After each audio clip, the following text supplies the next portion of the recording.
Assalamualaikum warahmatullahi wabarakatuh. Perkenalkan, nama saya Nur Amana dari kelas 3B, Program Studi Akuntansi Fakultas Ekonomi dan Bisnis Universitas Kuningan. Pada kesempatan kali ini, saya akan mempresentasikan tugas mata kuliah analisis laporan keuangan yang telah saya kerjakan, yaitu mengenai analisis laporan keuangan industri dasar dan kimia PT Intan Wijaya Internasional Tbk. Saya akan menjelaskan terlebih dahulu mengenai PT Intan Wijaya Internasional tersebut. PT Intan Wijaya Internasional Tbk merupakan perusahaan lokal kimia pertama yang mencatatkan saham di Bursa Efek Jakarta pada tanggal 24 Juli tahun 1990 dengan inisial INCI. Sebelumnya menggunakan nama PT Intan Wijaya Chemical Industry yang didirikan pada tahun 1982 sebagai perusahaan manufaktur formalin dan berbagai produk turunan formalin. Fasilitas produksi pertama ini didirikan di Banjarmasin, Kalimantan Selatan pada tahun 1986. Langsung saja saya akan menjelaskan analisis laporan keuangan yang pertama, yaitu analisis perbandingan laporan posisi keuangan. Seperti yang bisa kita lihat, terdapat total aset, total liabilitas, total ekuitas, dan total liabilitas dan ekuitas selama periode waktu 5 tahun, yaitu tahun 2017 sampai dengan tahun 2021. Yang mana hasil presentasi tersebut diperoleh dengan cara menjumlahkan total tahun kedua dikurangi dengan total tahun pertama, kemudian dibagi dengan total tahun pertama. Saya akan mengambil contoh dari total aset tahun 2018 atas tahun 2017. Untuk menghitungnya yaitu dengan cara total aset tahun 2018 dikurangi total aset tahun 2017, kemudian dibagi dengan total aset tahun 2017. Selanjutnya yaitu ada analisis perbandingan laba rugi. Terdapat total pendapatan, laba bruto, dan laba usaha. Untuk menghitung persentasenya sama seperti menghitung analisis perbandingan pada laporan posisi keuangan yang tadi, yaitu dengan cara menjumlahkan total tahun kedua dikurangi total tahun pertama, kemudian dibagi dengan total tahun pertama. Saya akan ambil contoh total pendapatan. Total pendapatan tahun 2018 atas tahun 2017. Untuk menghitungnya yaitu total pendapatan tahun 2018 dikurangi total pendapatan tahun 2017, kemudian dibagi dengan total pendapatan tahun 2017. Selanjutnya itu ada analisis rasio likuiditas, yang mana terdapat current ratio dan acid test ratio. Untuk menghitung current ratio yaitu dengan cara total aktiva lancar dibagi hutang lancar, dan untuk acid test ratio yaitu dengan cara aktiva lancar dikurangi total persediaan dibagi hutang lancar. Yang kemudian hasilnya dibandingkan dengan rasio industri dari masing-masing perusahaan tersebut.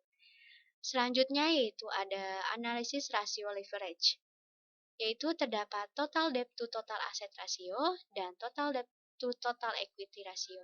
Cara menghitung total debt to total asset ratio yaitu dengan cara total hutang dibagi dengan total aktiva. Dan untuk total debt to total equity ratio yaitu dengan cara total hutang dibagi dengan total ekuitas. Yang kemudian hasilnya dibandingkan dengan rasio industri dari masing-masing perusahaan tersebut. Selanjutnya yaitu ada analisis rasio aktivitas. Dalam analisis ini terdapat total asset turnover dan receivable turnover. Untuk menghitung total aset turnover yaitu dengan cara total penjualan dibagi dengan total aktiva. Dan untuk receivable turnover yaitu dengan cara total penjualan dibagi dengan total piutang. Yang kemudian dibandingkan dengan rasio industri dari masing-masing perusahaan tersebut. Selanjutnya yaitu ada analisis rasio profitabilitas.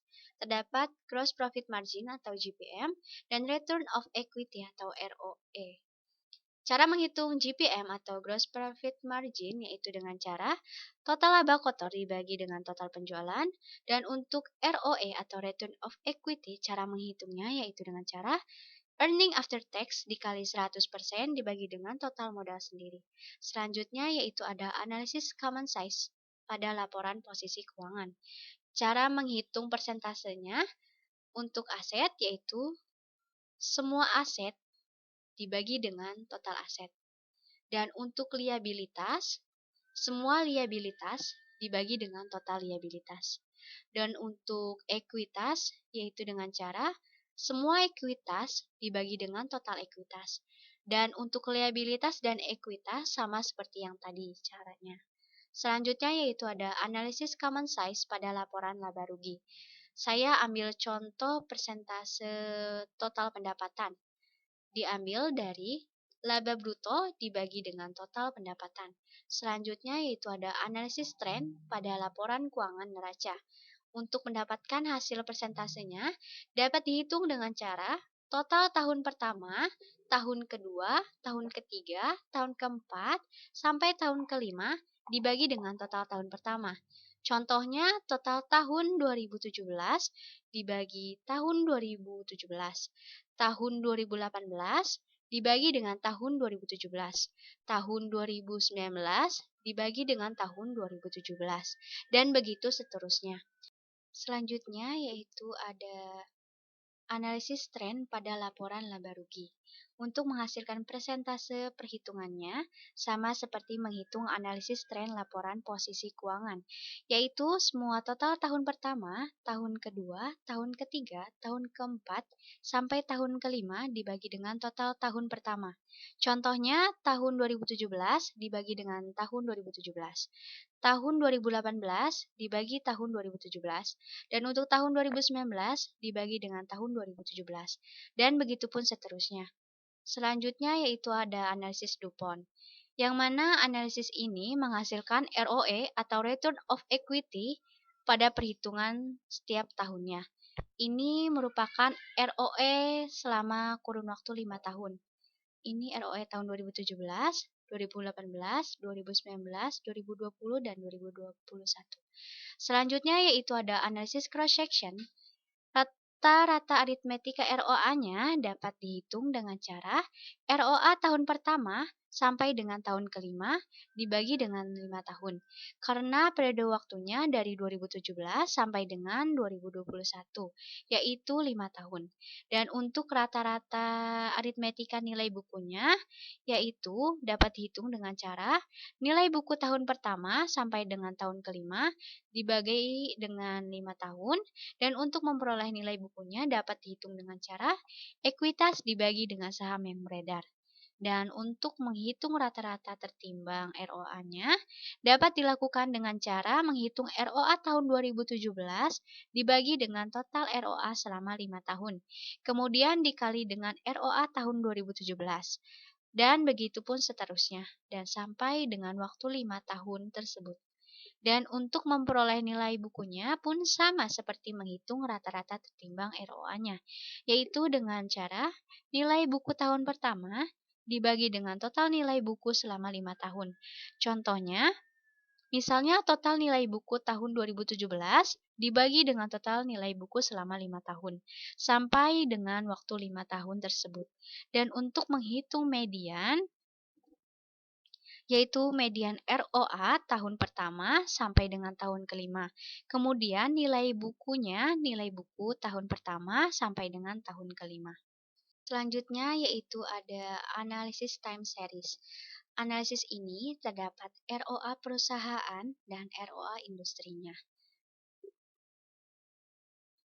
Jadi, kesimpulan dari pemaparan yang telah saya jelaskan mengenai analisis laporan keuangan PT Intan Wijaya Internasional Tbk, bahwa analisis ini dapat memberikan informasi yang bermanfaat bagi para pengguna laporan keuangannya, yang bertujuan untuk mengetahui kondisi keuangan perusahaan apakah untung atau rugi, dan memprediksi prospek masa depan berdasarkan hasil kinerja perusahaan di masa lalu, seperti profitabilitas, arus kas, laba atas investasi, biaya operasional, dan lain-lain.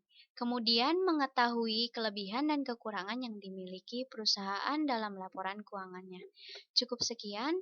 Wabillahi taufiq wal hidayah. Wassalamualaikum warahmatullahi wabarakatuh.